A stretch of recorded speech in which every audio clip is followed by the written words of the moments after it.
Today I got a gorgeous little rice recipe for you. Gonna knock your socks off. Very easy to prepare, a lot of fun to make because it uses also a cheat, and I'll get into that actually after. It's all done in one pot, and you could either use this as a vegetarian main or as a side. So, first things first, start us up. Let's fire this up, get this preheating. Now, I've got a couple of small onions, but in this recipe, it's one kind of like normal size onion that you can just kind of chop up any way you like. All right, so my onions are chopped. Time to get the show on the road. I'm going to add about 3, maybe 4 tablespoons of my Greek extra virgin olive oil to the bottom of my pan. Get that off and going, and just start moving. There's that sizzle, baby. And just slowly start moving that in here, just like that. Perfect.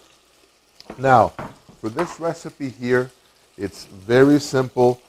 All we're really going to do is, once our flavor base or our ingredients for our flavor profile are in, we're just going to continue and use the absorption method for our rice. So that's going to go in there. We got a little bit of fresh cracked black pepper going in there, just like that. This is amazing. And this is one of these recipes that's from your pantry. Everything you have is either from your pantry or your freezer. You know how things are right now. So, along with this, I'm going to take a teaspoon or 1 minced clove of garlic. Half a teaspoon of cumin is going to go in here. 1 bay leaf is going to go in there. And just have like that going now.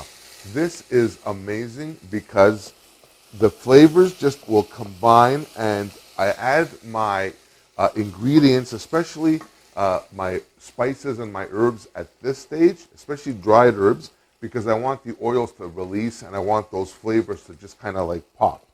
The next thing, I'm going to take about a cup or so of basmati rice. Now, I'm adding my rice in here now, and this is suitable for like 4 people or a couple of hungry Greeks. So I'm just going to toast up my rice now so it could absorb some of those like gorgeous flavors that are already in my pot. The next thing, the secret to this, is a little bit of orzo.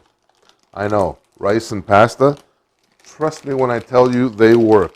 And for this, I'm just going to take maybe a handful or so of orzo, and I'm going to put in right into the rice as well. You got to be careful with this because I've had these fall over, and yeah, good luck with that.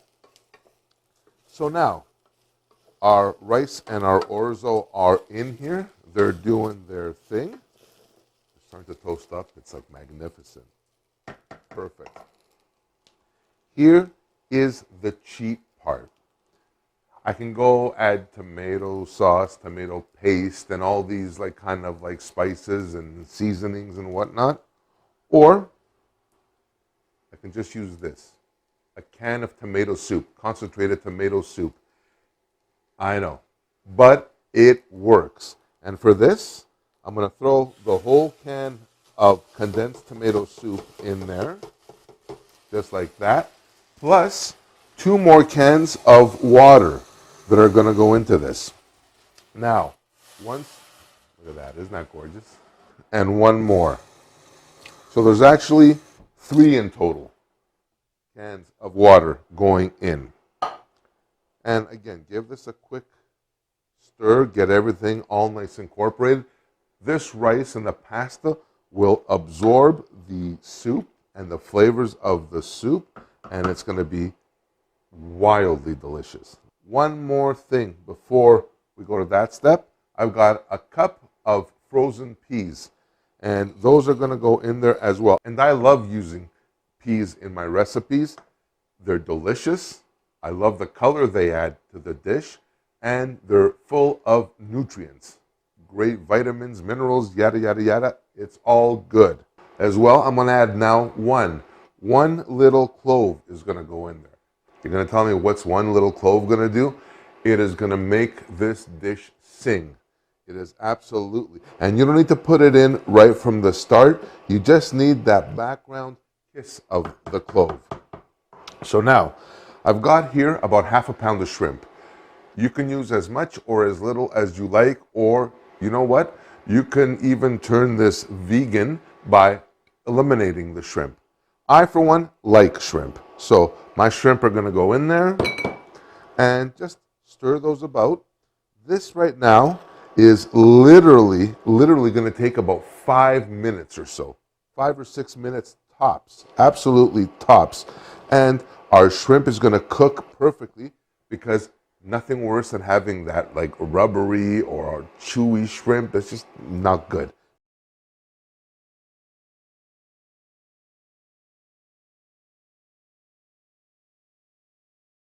All right, so now the moment of truth. My rice is finished. It is absolutely gorgeous with a capital wow. Look at this. It's just thickened up nicely. Oh my gosh, my shrimp is like plumped up. Not overdone though. So let me just grab a little plate here and see what's going on. I'm just gonna take a little bit of shrimp and a little bit of rice. It's like hotter than sin, so I just got to be really, really careful. Now, in terms of serving this up, I would do this with a little mizithra or a little kefalotiri, or if you don't have those, Parmesan will work absolutely great. So just for this, I'm going to take a little bit. I grabbed this off my nightstand. And I'm just going to put a little bit over this, just like that. Now, fresh olive oil. This is the stuff, or this is where you want to use top shelf. You know, this is where you're going to spend $30, $35, $40 a bottle, where you're not really going to cook with it. Mind you, you can cook with olive oil. I'm all for it. But you just want to take a little bit and just drizzle, just like maybe a teaspoon, half a tablespoon, something like that over this, just to bring out that flavor, that like just luscious flavor. All right, so let me take a little bit of shrimp here, and this is like nice meaty shrimp, absolutely gorgeous, with a little bit of rice. I love the green of the peas in here as well. Oh my gosh, look at this.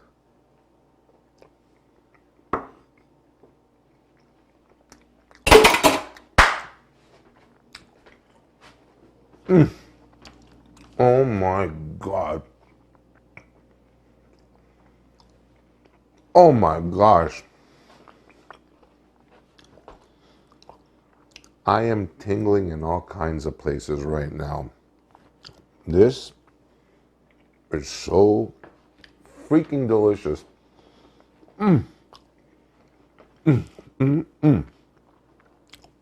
It's perfect. Absolutely perfect. The rice, the orzo, perfect balance of flavor.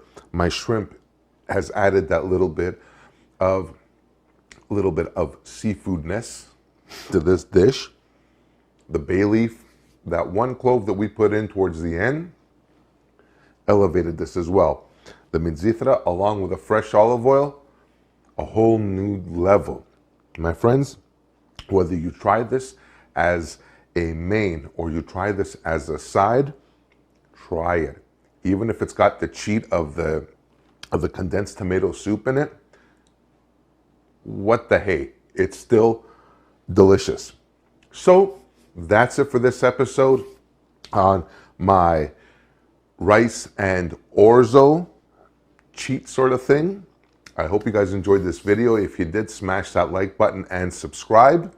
Follow me online as well at kensgreektable.com, where you'll find this recipe and so many others.